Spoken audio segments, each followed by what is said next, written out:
Waalaikumsalam warahmatullahi wabarakatuh. Alhamdulillahirabbil alamin. Wassalatu wassalamu ala asyrofil anbiya'i wal mursalin wa ala alihi wa sahbihi ajma'in. Amma ba'du.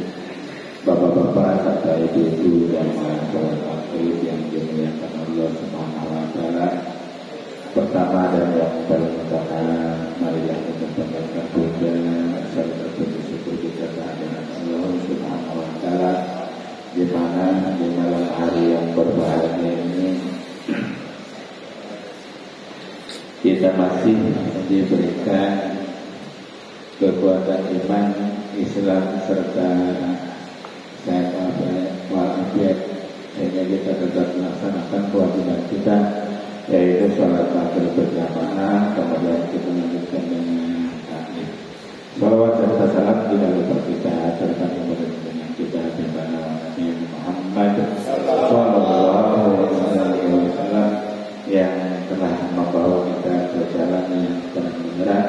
Begitu pula kepada keluarganya, sahabatnya, dan semoga itu dia yang menghormati mendapatkan syafaatnya. Amin. Amin. Amin ya Allah ya Rabbal.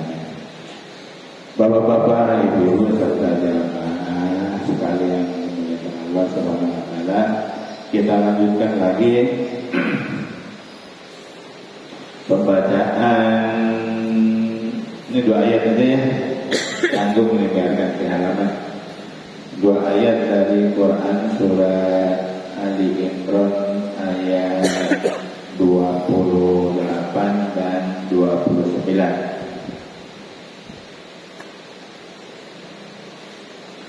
أعوذ بالله من الشيطان الرجيم. بسم الله الرحمن الرحيم.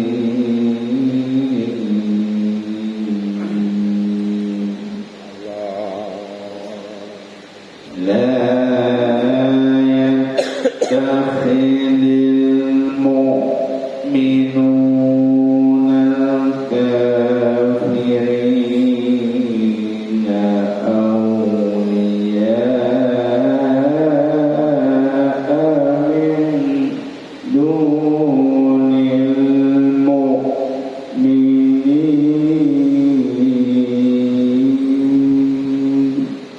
Allah. ومن يفعل ذلك فليس من الله في شيء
qadir.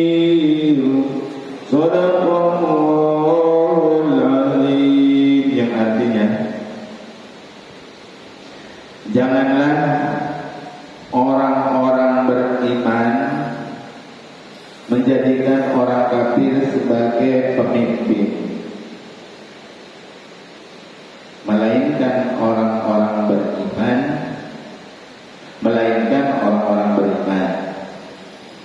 barang siapa berbuat demikian, niscaya dia tidak akan memperoleh apapun dari Allah kecuali karena siasat menjaga diri dari sesuatu yang kamu takuti dari mereka, dan Allah memperingatkan kamu akan diri siksanya, dan hanya kepada Allah kembali.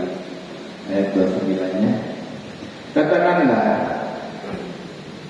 jika kamu sembunyikan apa yang ada dalam hatimu atau kamu nyatakan, Allah pasti mengetahuinya. Dia mengetahui apa yang ada di langit dan apa yang ada di bumi. Allah Maha Kuasa atas segala sesuatu. Maha benar Allah dari segala firman.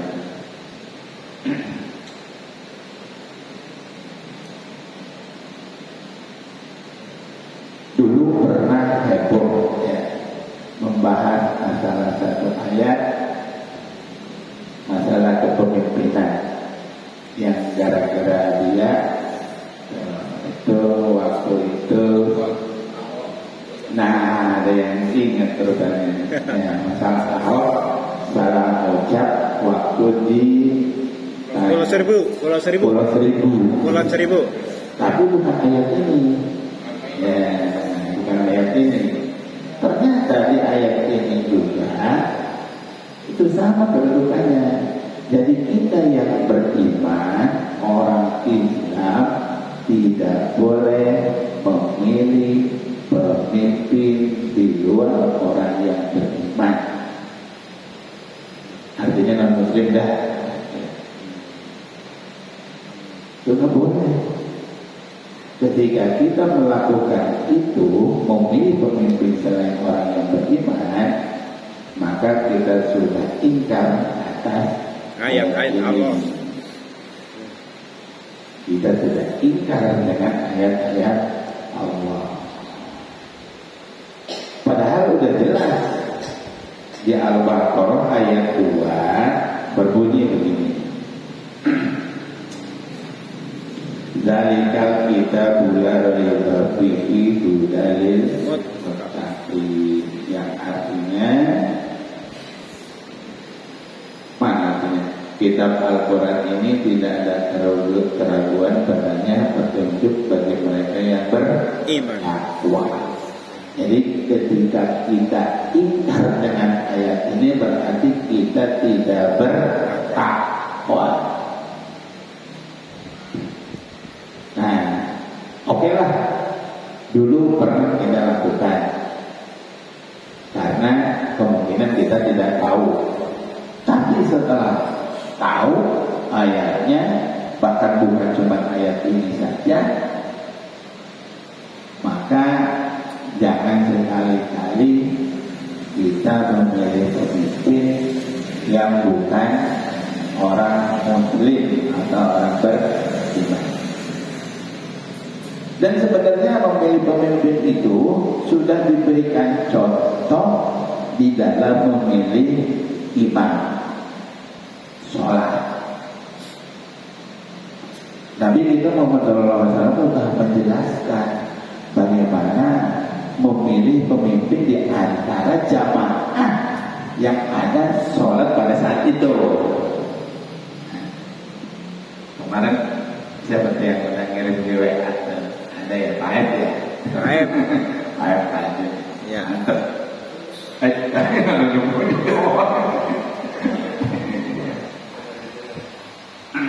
ada kriteria dalam memilih imam itu. Tapi jangan meluas kemana-mana ya. Artinya kalau ada sekelompok jamaah yang saat itu ada, kecuali udah ditentuin menjadi imamnya. Dan kalau belum datang, jangan dulu berjamaah, tungguin aja terus. Nah itu batu habis waktunya. Gitu. Dan imam-imam yang di sini dulu udah pernah kita tetapkan ya, imam rawatib. Duhur siapa, maghrib siapa, isya siapa, subuh siapa, ada yang lewat ya, asar siapa, duhur siapa, asar siapa, udah ditentuin. Ada jadi lima waktu, 5 imam rawatib. Karena kesibukan dan lain sebagainya, jadi akhirnya imam rawatib tersebut sudah bubar. Ada satu yang istiqomah udah meninggal dunia. Tujuannya itu imam subuh, yaitu Pak Ustaz Mehmet Ahmad Thohir. Namanya Ahmad Thohir, panggilannya Mehmet. Semoga beliau diterima di sisi Allah Subhanahu wa Ta'ala, ditempatkan di tempat yang layak. Al-Fatihah. Bismillahirrahmanirrahim. Alhamdulillahirabbil alamin. Arrahmanirrahim. Iyyaka na'budu wa iyyaka nasta'in.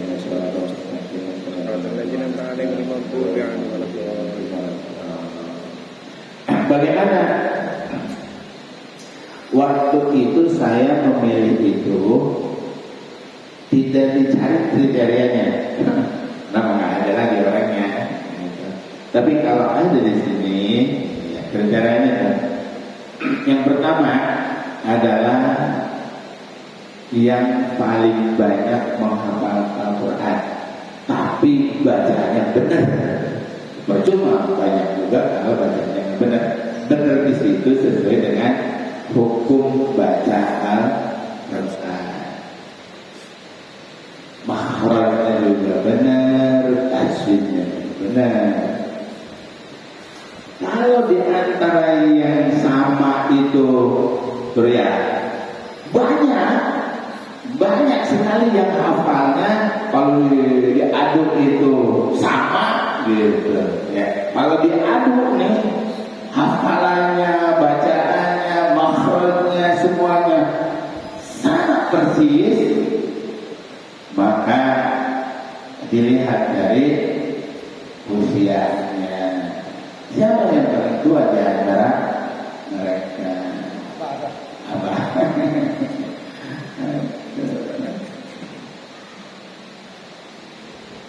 Bahkan ada tambahan katanya sampai yang terakhir saking udah pusing gitu ya nyari.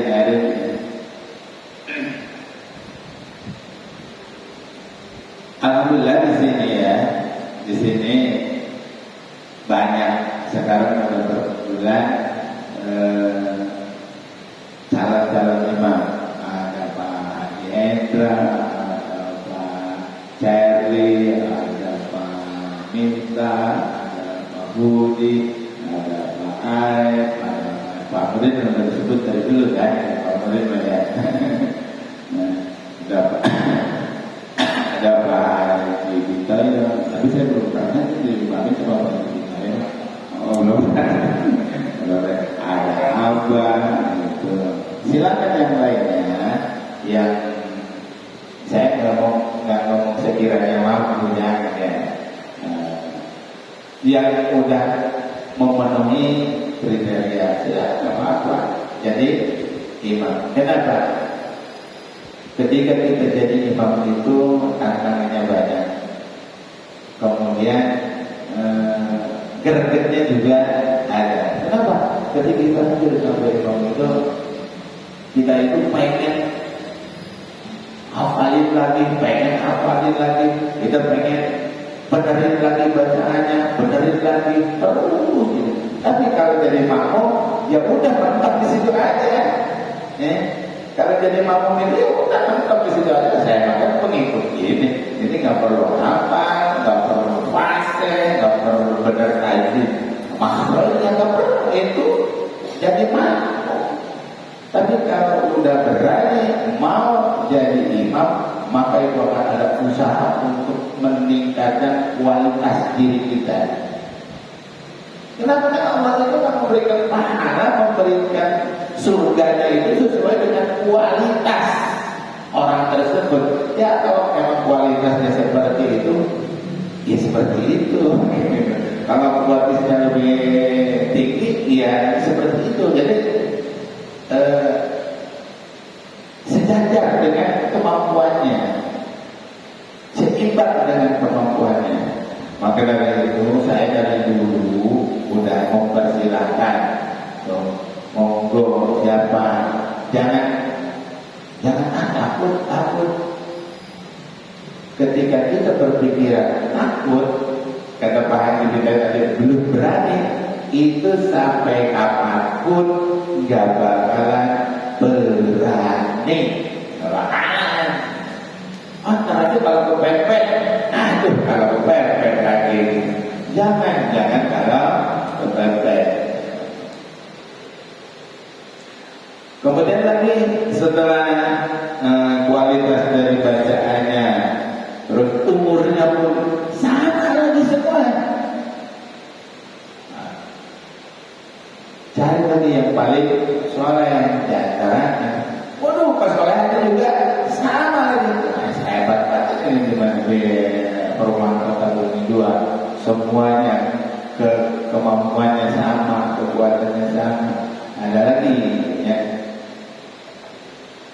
Terus anak muda gimana nih anak muda? Katanya yang belum nikah gimana nih? Kata masukkan.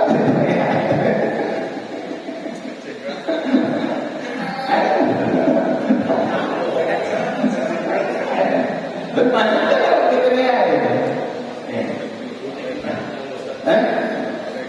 Oh ya, bagaimana gitu?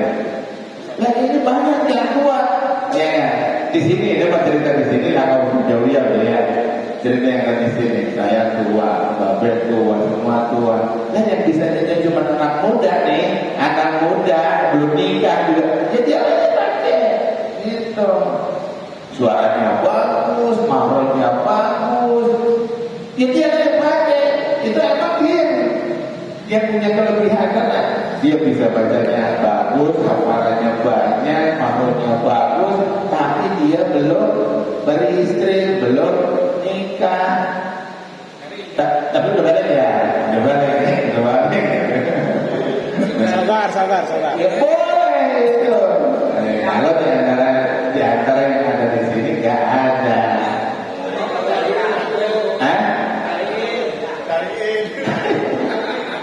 Udah ini udah saya cariin. Kemarin itu tadinya nih mau didatangin di sini tuh keponakan saya. Dia bilang mau keponakan saya. Tuh mau katanya. Tapi suruh ke sini nih keponakan saya kemarin. Dia masih malu. Belum. Saya belum mau ke sini kan. Belum waktunya. Tapi insya Allah katanya dia mau ke sini. Kemarin tuh tadinya mau dikenalin. Tapi kita juga belum bilang sama dia belum. Tapi saya udah kasih fotonya ini yang pakai baju putih. Banyak yang pakai baju putih tuh. Kelihatannya kan dari samping bukan dari depan. Aduh, kayak kita baca. Dan selalu lebih sampai naik. Terus barang siapa berbuat demikian niscaya dia akan memperoleh apapun kecuali ini di ayat selanjutnya. Ayat ini kan tadi kita nggak boleh memilih pemimpin selain orang beriman dan orang Islam. Tapi pada saat itu kebanyakan atau yang milih itu menang lihat dia menang tuh yang non muslim tuh menang nih. Yang kejadiannya udah banyak terjadi. Kita yang sebagai muslim dan beriman itu ada siasat seperti Prabowo itu mengatur siasat ikut gabung sama Jokowi. Ini sebenarnya dia mengatur siasat. Cuma sekarang juga lagi di demo itu kayak Prabowo. Kita mengatur siasat, dia ngomong katanya ketika dia berada dalam genggaman Jokowi, maka dia tahu seluk beluk Jokowi. Akhirnya kan dia menang karena dimenangkan itu dia kan jadi presidennya. Tapi ketika jadi presiden, aduh repot juga ini. Gitu. Nah mudah-mudahan kita doakan, gitu ya. Kita doakan Prabowo menjadi pemimpin yang benar-benar amanah. Amin. Mengikuti keinginan masyarakat banyak, bukan masyarakat yang sedikit. Itu kalau emang terpaksa seperti itu, maka kita harus bersiasat. Jadi ketika gabung di situ itu, ya siasatnya apa? Ketika kita menentang mereka yang sudah itu kan, contohnya di Cina, Muslim Uighur habis ditindas. Maka kita juga ketika emang terjadi seperti itu, maka harus bersiasat ikut kemauannya mereka. Cuma dalam hati kita itu hanya menyelamatkan diri supaya tidak ditindas. Itu kalau menurut Al-Quran di sini itu bersiasat. Dan Allah memperingatkan kamu akan diri dari siksanya dan hanya kepada Allah kembali. Dan kepemimpinan itu kan ada masanya ini ya, ada masanya. Kemudian ayat 29, katakanlah jika kamu sembunyikan apa yang ada dalam hatimu atau kamu nyatakan, Allah pasti mengetahuinya. Jadi apa-apa yang ada di dalam hati kita belum diucapkan, Allah itu tahu. Apalagi kalau sudah diucapkan, Allah itu karena Allah itu maha tahu. Nah kita kan dulu udah pernah ngebahas masalah iman, Islam dan ihsan. Iman, rukun iman ada 6, rukun Islam ada 5, dan yang terakhir ihsan. Ihsan itu, ini salah satunya seperti ini. Jika kamu sembunyikan apa yang ada dalam hatimu atau kamu nyatakan, itu Allah itu maha tahu.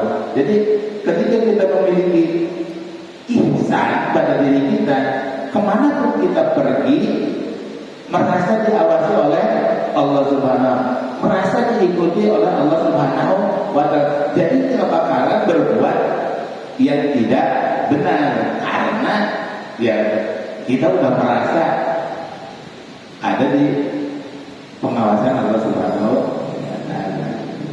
Ada cerita seorang kiai, seorang imam yang memberikan burung dara untuk disembeli, tapi catatannya adalah disembelihnya nggak boleh ada yang tahu dan nggak boleh ada yang melihat. Semuanya disebar ke semua penjuru. Silakan cari tempat yang sekiranya tidak ada orang tahu, tidak ada yang tahu dan tidak ada yang melihat.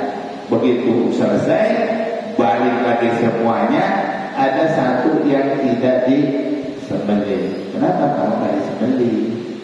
Kemanapun saya pergi, kemanapun saya menyembelih ini burung, tetap saya nggak bisa menjeli karena Allah maha melihat, Allah maha tahu. Jadi yang selamat burung cuma satu dari penyembelihan itu. Maka dengan ayat ini mudah-mudahan kita yang berada di sini dan yang di luar semakin keimanan kita kepada Allah Subhanahu wa Ta'ala semakin bertambah. Amin. Ya Allah ya Rabbal Alamin. Ya amin. Saya pernah baca hadis yang ketika ada yang berdoa, kalau di sini kan ramai kan? Dikit-dikit amin, dikit-dikit amin, dikit-dikit amin. Ada paling cocok amin itu Mesir.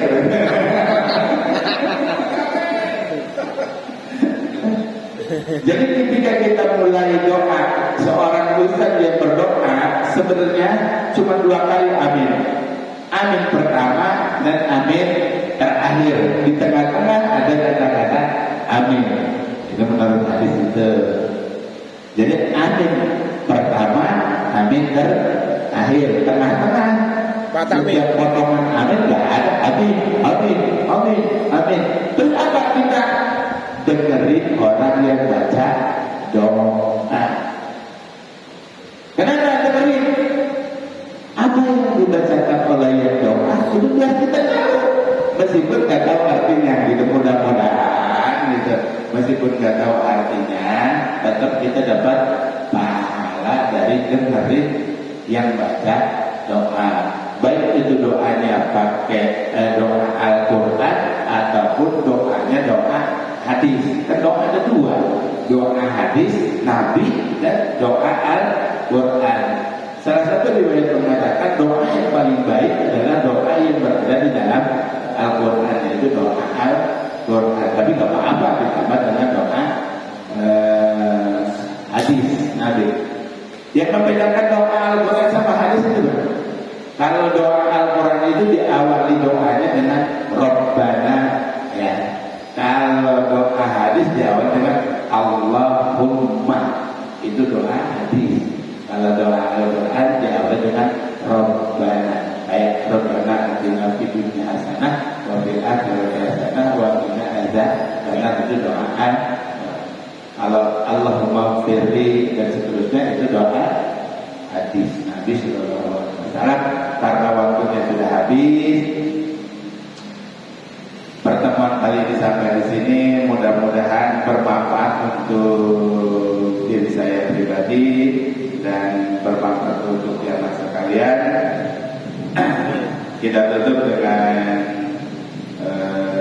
baca doa satu jaga ya, yang cepat. Rabbana atina fid dunya hasanah wa fil akhirati hasanah wa qina adzabannar. Amin.